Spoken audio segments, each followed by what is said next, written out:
여러분 안녕하십니까? 세계 곳곳에서 발생한 개벽 소식을 전해드리는 뉴스 더 개벽 시작합니다.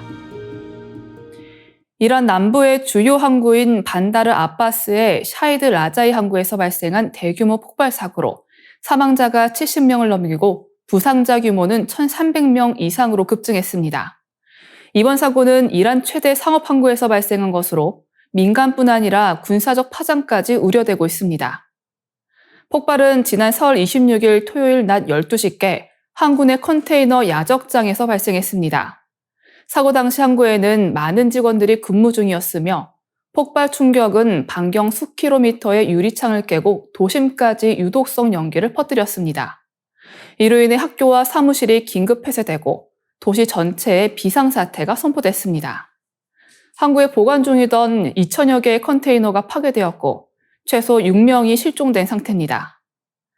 사고의 원인은 정확히 밝혀지지는 않았지만 이란 정부는 화학물질의 부적절한 보관을 원인으로 지목하며 외부 공격설은 부인했습니다. 국영방송과 이르나통신은 폭발이 항구 내 위험물 보관구역에서 발생했으며 군사용 화물은 없었다고 전했습니다. 그러나 미국 뉴욕타임즈와 이스라엘 매체 보도에 따르면 폭발은 중국에서 수입한 미사일 고체 연료 성분인 과염소산 나트륨과 과염소산 암모늄이 원인일 수 있다는 정황이 제기됐습니다. 이 두 물질은 미사일 추진체나 폭약의 핵심 원료로 강력한 산화작용을 지닙니다.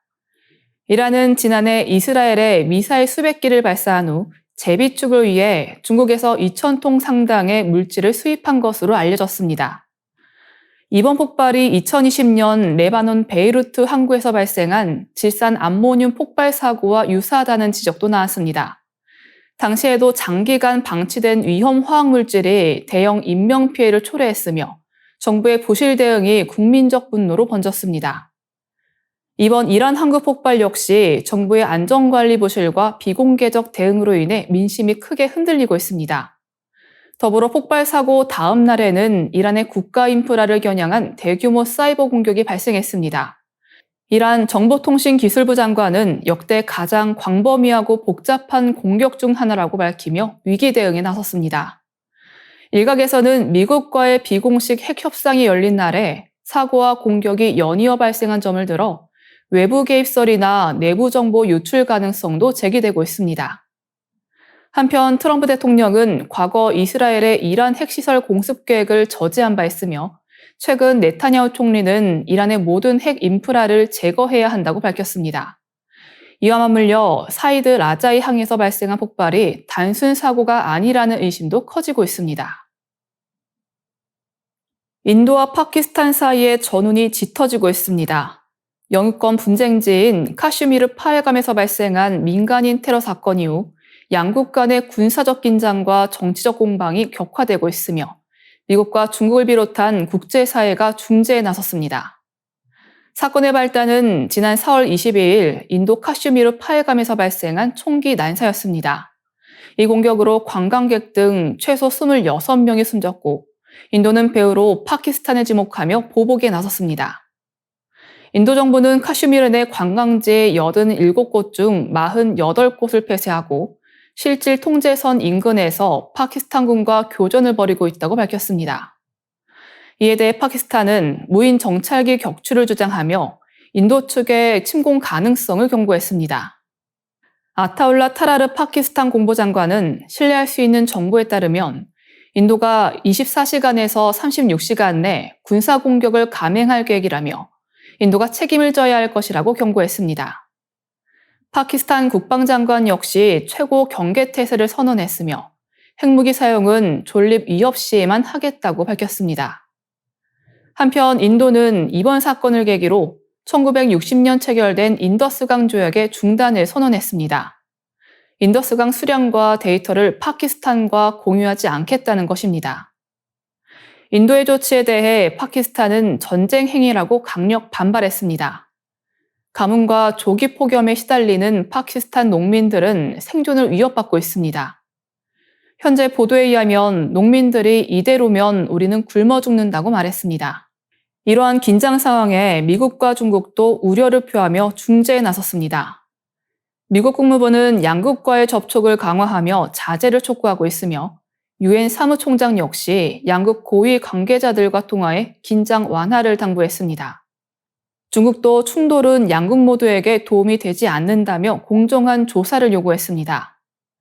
양국은 모두 핵무기를 보유하고 있어 이번 충돌이 단순한 국지전으로 끝나지 않을 가능성도 제기됩니다. 국제사회는 양국이 자제력을 발휘하고 외교적 해결을 모색할 것을 강력히 촉구하고 있습니다. 현재까지 양국 간 직접적인 대규모 충돌은 없었지만 실질 통제선에서의 교전과 외교적 설전은 긴장의 불씨를 더욱 키우고 있습니다. 서해 바다가 이상 저수온 현상으로 텅 빈 바다로 전락하고 있습니다. 연중 어획량이 가장 풍성해야 할 봄철, 꽃게와 숭어, 갑오징어 등 주요 어종이 자취를 감추면서 어민들의 시름이 깊어지고 있습니다. 충남 보령시에서 50년 넘게 꽃게 조업을 해온 김상태 연안어업 연합회장은 지금쯤이면 수온이 23도에서 25도는 돼야 하는데 여전히 20도를 넘지 못하고 있다고 밝혔습니다. 현재 서해에는 청수라 불리는 냉수가 바닷속에 오래 머물고 있으며 이는 보통 5일가량 유지되는 것과 달리 15일 넘게 지속되고 있습니다. 이로 인해 어류의 회유가 차단되고 있는 상황입니다. 국립수산과학원에 따르면 우리나라 해역의 수온은 평년보다 0.5도에서 0.1도 낮은 상태가 지속되고 있습니다. 특히 2월 말부터 기온이 크게 떨어진 이후 회복되지 못하고 있으며 이는 황해난류와 대마난류의 세력이 약화된 데 기인한 것으로 분석됩니다. 이들 해류는 구호시류 해류에서 파생되어 각각 서해와 동해로 열을 공급하는 역할을 해왔지만 올해는 그 힘이 유독 약하다는 설명입니다. 지난 3월에도 전라남도 여수 가두리 양식장에 물고기 317만여 마리가 떼죽음을 당했는데 당국은 인근 바다 수온이 평년보다 낮아 물고기가 집단 폐사한 것으로 보고 있습니다. 기후변화에 따른 북극 해빙 면적 감소도 영향을 미친 것으로 보입니다. 권민호 해양기후예측센터장은 북극의 바렌츠 카라 지역 해빙이 녹으면서 우랄 산맥 부근에 블로킹 고기압이 형성돼 4월 한파가 발생했고 이는 우리나라 늦추위로 이어졌다고 밝혔습니다.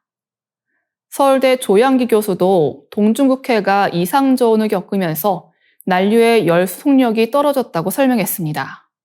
이러한 해양 이상기후는 어획량에도 직격탄을 안겼습니다. 지난해 3월 넷째 주에 위판된 꽃게는 441톤에 달했으나 올해는 76톤으로 줄어들었습니다. 도매 가격은 2배 가까이 뛰었으며 어민들은 충남 바다에서 이제 30분의 1도 못 잡는다고 호소했습니다. 전문가들은 몇 년간 지속된 고수온 환경에 익숙해진 바다 생태계가 급격한 저수온 변화로 큰 스트레스를 받고 있다고 지적합니다. 김상태 회장은 올해 수산물 가격이 크게 오를 것으로 보인다며 근본적인 원인 파악과 장기적인 대응책 마련이 시급하다고 강조했습니다. 올여름 일본에서 난카이데 지진이 발생할 수 있다는 소문이 홍콩을 중심으로 급속히 퍼지면서 동아시아 전역이 술렁이고 있습니다.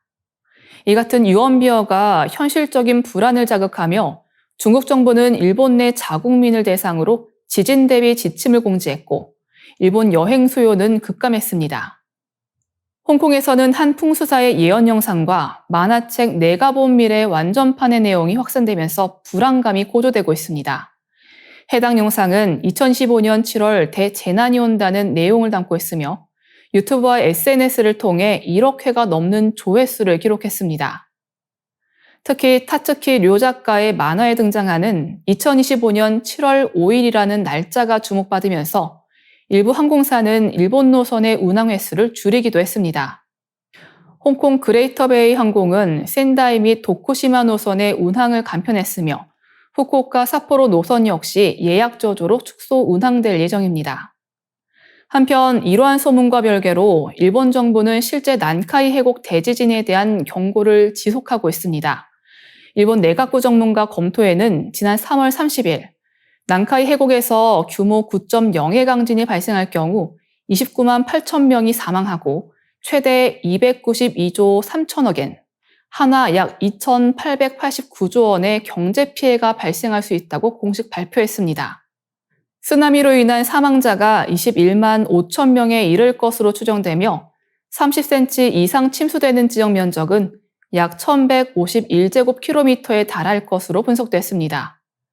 중국 대사관은 이에 발맞춰 지난 14일 자국민들에게 일본 여행이나 유학은 신중하게 계획하라고 공지하며 생필품 비축, 피난소 위치 파악, 방제 정보 주시 등을 포함한 4가지 대비 지침을 전달했습니다. 일본 외무성은 이를 일반적인 방제 안내로 받아들였으나 홍콩 및 중화권에서는 이를 대지진 경고로 받아들이는 분위기가 감지되고 있습니다. 일본 기상청은 지진의 일시와 장소를 특정해 예측하는 것은 현재 과학적으로 불가능하다고 밝히며 루머 확산 차단에 나섰습니다. 도쿠시마현과 미야기현 지사도 비과학적 정보로 인한 관광 타격은 유감이라며 우려를 표했습니다. 난카이 해곡은 일본 시즈오카현 앞바다에서 규슈 남단까지 약 800km에 걸친 해저 단층대로 약 100년에서 150년 주기로 규모 8 이상의 강진이 반복되어 왔습니다. 전문가들은 향후 30년 내 난카이대 지진이 발생할 확률을 80%로 보고 있으며 일본은 이에 대비한 방제 시스템을 강화하고 있습니다. 이번 대지진 우려는 과학적 분석과 더불어 예언과 외교적 대응까지 겹치며 일본은 물론 아시아 전역에 심리적 파장을 일으키고 있습니다. 증산 상제님께서는 천지는 말이 없으되 오직 뇌성과 지진으로 표징하리라 라고 하시며 개벽의 시간대에 다가갈수록 대지진과 기상이변이 빈발할 것을 일러주셨습니다. 천지대세를 세심하게 살펴야 할 때입니다. 알래스카의 스포 화산에서 대규모 분화 가능성이 높아지며 인근 지역 주민들이 생필품 사재기에 나섰습니다. 4월 11일 알래스카 화산관측소는 최근 일주일 동안 스포 화산에서 55차례 지진이 감지됐다고 밝혔습니다. 이는 마그마가 화산 내부에서 상승하고 있으며 언제든 분화가 발생할 수 있다는 신호로 해석됩니다. 이상으로 뉴스 더 개벽 마치겠습니다. 시청해주신 여러분 감사합니다.